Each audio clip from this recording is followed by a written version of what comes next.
Returning to my life in Spain after being in Cuba is always complicated because I have to readjust and also feel sad about the situation.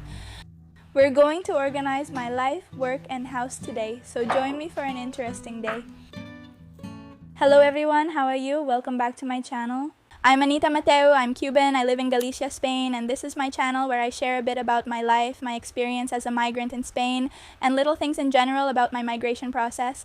So I invite you to subscribe, give it a like, and all that stuff. I feel really weird recording this intro again here back at home. It's strange to be back here after spending so many days in Cuba. It's strange, but it's satisfying. I'm not gonna lie to you. I'm not gonna say that I don't feel good. I feel really good being here in my little house because this is my house now, my comfort zone, my home. And well, let's get started with today's video, which is about getting back to my routine in Galicia after having been in Cuba. Well, as you could see in the intro of this video, when I get back from Cuba, my house is a complete mess. But it was more than a week because I was in Madrid before and everything, so I was away from home for about 8 days that I was over there in Cuba. And when I come back, I have to get my life in order again, my work, my things. I get here and first of all, there's the house. I have to clean it, I have to organize it, it's a mess. I have work, I had a ton of collab emails that I can't do in Cuba, I just can't do those things. But here in Spain, I can. Anyway, I'm making breakfast, but at the same time, I'm cleaning the bathroom, all in the same clothes. I'm the type who likes multitasking, like letting the bleach work in the bathroom while I do something else. I'm going to have breakfast, get ready, and keep talking to you as you spend the day with me. And I'm going to talk to you about some things you've asked me a lot about, some of the questions you asked me most on social media, so stick around because I'm going to answer everything.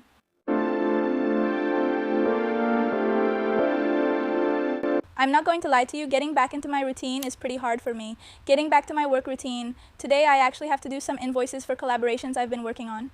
And before, I used to have everything scattered, PDFs in one place.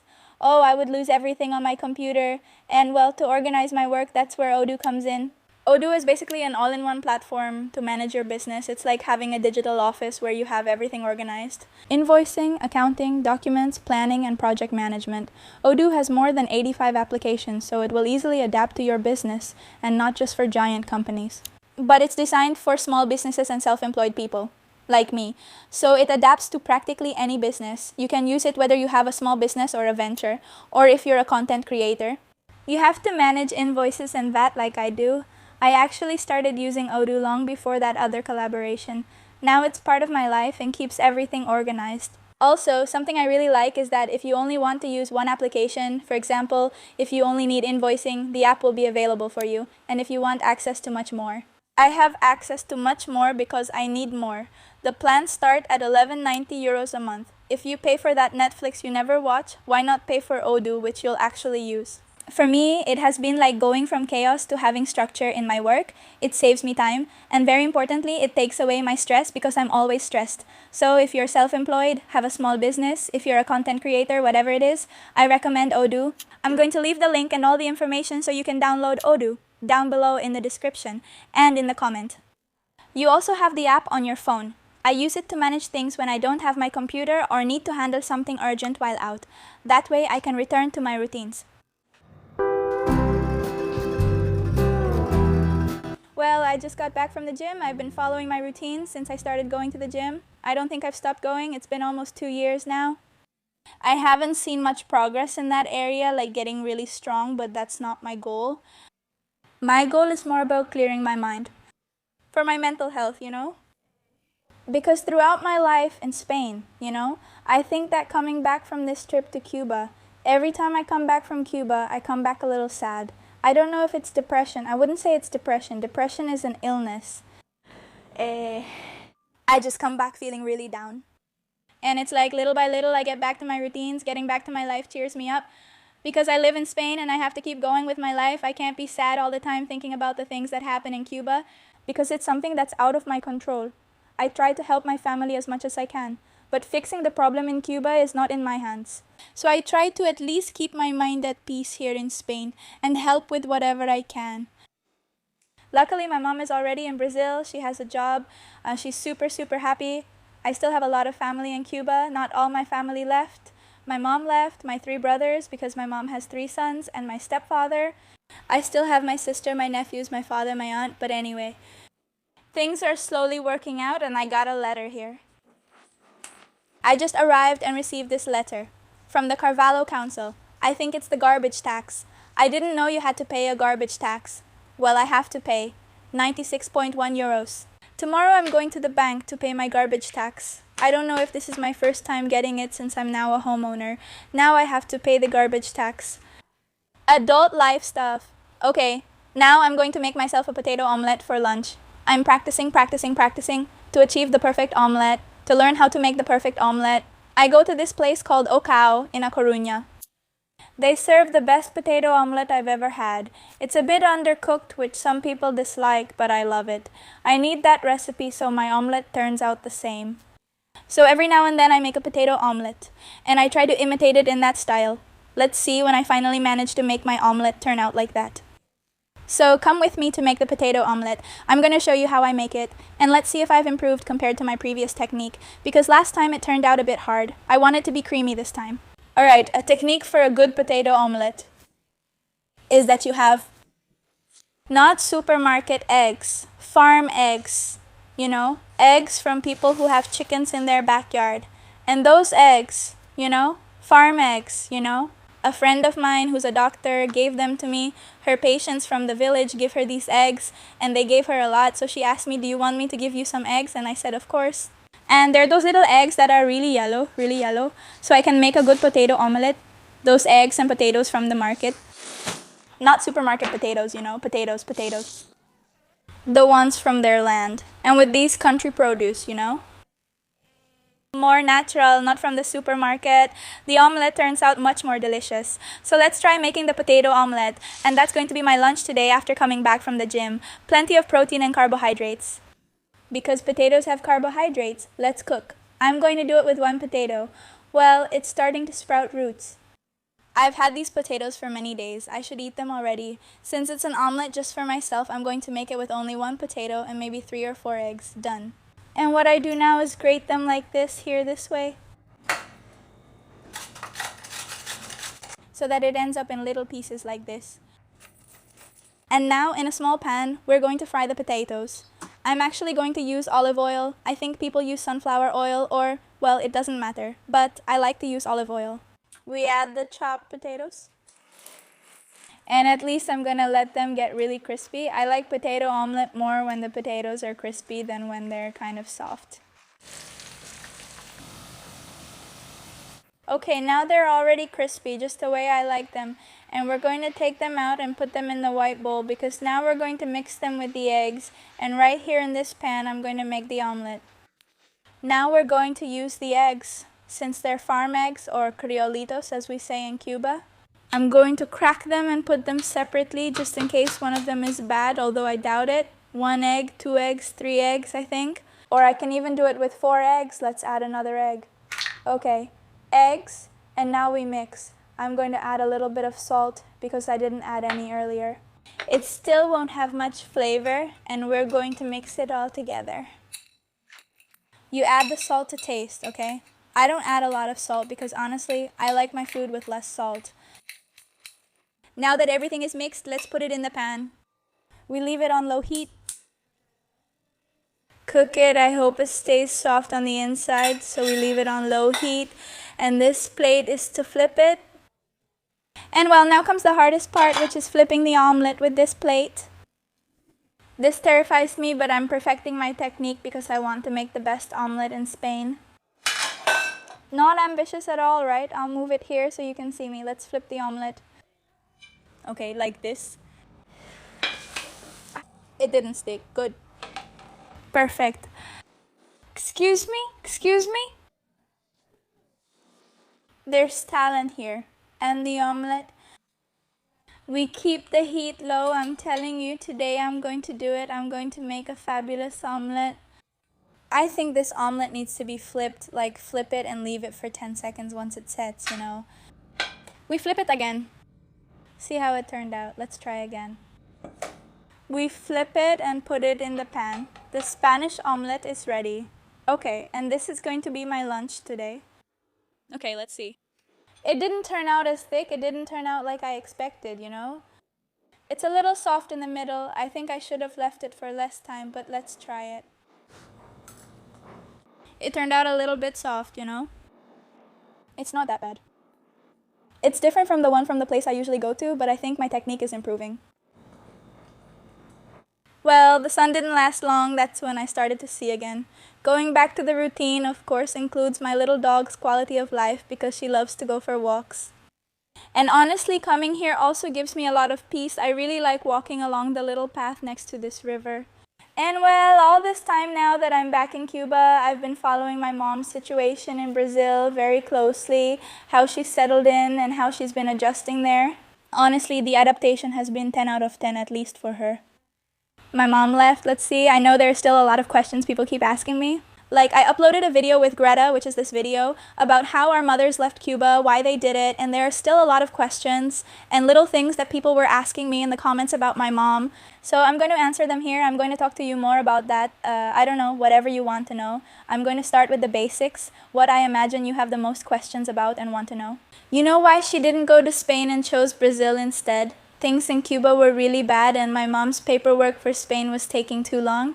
And so they made that choice since going to Brazil costs a lot of money, but it's not as difficult as coming to Spain, where you have to go through a process, a visa, which takes years, you know, the whole process. Well, for Brazil, it was much faster, which is what they did. They took a flight to Guyana, which is visa-free for Cubans. Look, my mom didn't do this. Thousands of Cubans have done it. In fact, there's a city in Brazil called Curibitia. Curibitia, I'm not sure how it's pronounced. I think it's called Curibitia. That city is full of Cubans because so many Cubans have gone there. Cubans look for any way to leave, and as soon as they get the chance and a country opens its doors, they go there because they need to improve their living situation. It's just that things are really bad in Cuba. In this city, Curibitia, I think that's the name. Please correct me if I'm wrong because I'm unsure how to say it. It's full of Cubans who have settled and built their lives there. But my mom didn't go to that city specifically. She went to a different city near Rio. She had some friends there who were going to welcome them and help them at first as they arrived and adjusted. So they decided to go there. They went to Guyana, and in Guyana the journey to Brazil began, which took days. At first it was fine because they had to stay in a place where you go to the police. Brazil is giving refugee papers to Cubans. That's why many Cubans are choosing to go to Brazil. Because they give you these benefits, like giving you papers as a refugee. So that allows you to work, to rent a place. It lets you start taking these steps pretty quickly without having to go through a long waiting process as a migrant, you know. And honestly, that's really great because they started working right away and they're doing super well. I think it didn't even take them a month to find a place to rent and get a job. Honestly, they've made progress super fast and I'm really happy about that. In that little town where they were at the beginning, they stayed for several days because they had to make an appointment with the police, and that's where they got their refugee papers. After finishing that process, you go to your final destination where you'll live, right? So then they left for their final destination. What happened is that they were promised it would be a direct flight that would take about 6 hours. Because as you know, Brazil is very big. But the person who organized the trip let them down on that and told them they couldn't get plane tickets, so they had to go by bus. And by bus, it took them 3 days. And it was 3 days, well, it was 3 days on the bus without showering, without resting, just sitting on the bus without stopping. 3 days without stopping. And that really was, I think that part was the most complicated, the one that was hardest for them. But well, once they reached their final destination, they stayed at some friend's house at first who were the ones who helped them. They gave them food, they gave them clothes, they were super kind to them. Immediately, they found a lady renting an apartment, went there and rented it. They're living there now. They're really happy. As for my mom, I don't know if you want me to make a video with her. Maybe a video call so she can tell you everything. She can tell you about her experience and what has impressed her. Let me know down below in the comments if you want that. But anyway, like I said, my mom is amazed by so many things. She told me there are so many things and so much food in the store. For example, she bought a washing machine. Like that freedom to have food, to have a job, to be able to buy your own things, to go to the stores and see so many things. It's amazing. And I lived through all of that and understand it. I'd love to see or talk to her, maybe in a video so she can tell you how it was. The lighting here is pretty bad. I'm not sure, you tell me. Anyway, it's just very cloudy. And actually, I think it's starting to rain. And, well, another thing you asked me is if this cost money. Yes, I think I mentioned it in the other video. This trip costs around 2,000 euros per person. I mentioned 3,000 in the video, but I rounded up for simplicity. But it's a little over 2,000 per person, and it took a lot of sacrifice to come up with that money. You can't imagine their sacrifice. They sold everything, including their houses, for each of the 5 of them. Just imagine. And many other people helped them and contributed to make up that money so they could leave. But yes, and just like they did, many more Cubans have made this journey. Because yes, Brazil offers you this life and gives you papers so you can work. Because you can't just sit there with your arms crossed. You arrive and you move forward. You start working so you can have the quality of life you hope for when you leave Cuba. And of course, you achieve that by working and moving forward.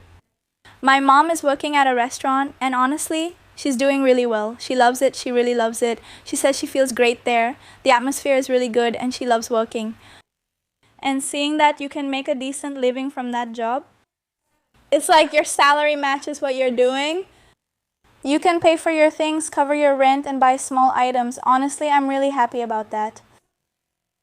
Someday it'll be my turn to go to Brazil to visit them there. I'm excited about it.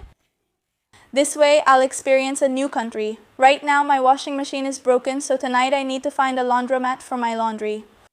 I'm not sure if Phoebe's done with her walk yet. Here she is. I think she was starting to cry, so I have to go home. I have a few work things to do today. I need to edit. I have to prepare the invoices I told you about. I mean, literally, there are people telling me that my videos are too short, and I try to make videos that are about 20 minutes long. And sometimes I think I'm not going to keep adding more clips, because sometimes I record a lot more than what I end up showing in the final video. But I think I'm not going to put in so many clips, because people are going to get bored watching a half-hour video. If they want to watch something for half an hour, they can just watch an episode of a series. I mean, they watch an episode of a series. I think YouTube is more for making something a little shorter, faster, more casual. In my case, since I make vlogs. Or, I don't know, videos that aren't so elaborate, because I like to do it my way, in a casual style, so that you feel close to me, to my life, and you feel like I'm your friend. A lot of people tell me that. So I don't want to make a super long video that makes you bored. I make videos that are a maximum of 20 minutes. I try to always keep my videos around 20 minutes, but some people comment that they're too short, so I don't get it. Well, today I have to come to the laundromat, because my washer and dryer broke at the same time. Those things just happen. I'm a little stressed. I went more than 2 weeks without doing laundry, and I'm using all the washing machines right now. Now I have to put everything in the dryer. And doing laundry at the laundromat, this one costs 4 euros, this one costs 5, this one costs 6. I have 2 left and I'm putting them in the dryer. And the clothes come out pretty well, it nearly comes off. I like that there are these plant-based options. I'm home now and wanted to show you the island again since I didn't capture it well in the last video. It has a foldable part over there. It works like a table, you put the chairs there and then you have space to put your feet, and it's much more comfortable. What happened is that I hadn't noticed, and I recorded the other video and didn't show this. And of course, everyone told me, Anita, the island is in the wrong position. I moved it and set it up this way. And right in front here is the kitchen. I think it looks much better. Well, today has honestly been a pretty stressful day. Back to reality. I want to see if tomorrow I'll go to some stores to buy myself a washing machine. Because I'm having this problem with the washing machine, the laundromats are there. They solve a really important problem. It's really good that they're there, honestly. I have a lot of clothes. For example, the bed sheets and the big thick comforters that don't fit in my washing machine. I always go to the laundromat to wash them. But it cost me 25 euros to wash my clothes. So it's 25 euros every week each time I go to wash my clothes? Well, that's quite a lot, isn't it? Now I have to get everything ready because I'm going to give you a hint. I have to bring my birth certificate, my police clearance certificate, my form that I have to fill out, well, the usual stuff, you know. So here I have all these papers that I already printed. I made a copy of them and printed them, and I have to submit them. For some really important paperwork, that's going to determine a lot of things, so yeah. I have to get it ready because I'm so absent-minded that I leave everything until the last minute. And in the end, I might forget something. So I've already done everything. I have it all ready there. Everything prepared. Let's see. I hope everything goes well. I'm super excited and I started making some beans. And it's actually pretty late. So I think I'm going to end the vlog here. I hope you liked it. I hope it was entertaining. Sending you a big kiss. Thank you for being here. Give it a like, subscribe, and all those important things. Esas cosas importantes. And I'm warning you, the next video is going to be a super important video about my life here in Spain. So don't miss it. Sending you a big kiss. Thank you for always being here. Bye-bye. I'm going to eat, and maybe tonight I'll do a little editing too. I have to edit and prepare a few things. I'm a night person. I like to work and do things almost always at night. I kind of use the day to record, to do those kinds of things. But editing, when it comes to editing, I always do it at night. Always. I just really can't be bothered. It's the part of the job I feel least like doing. Sending you a little kiss. Bye.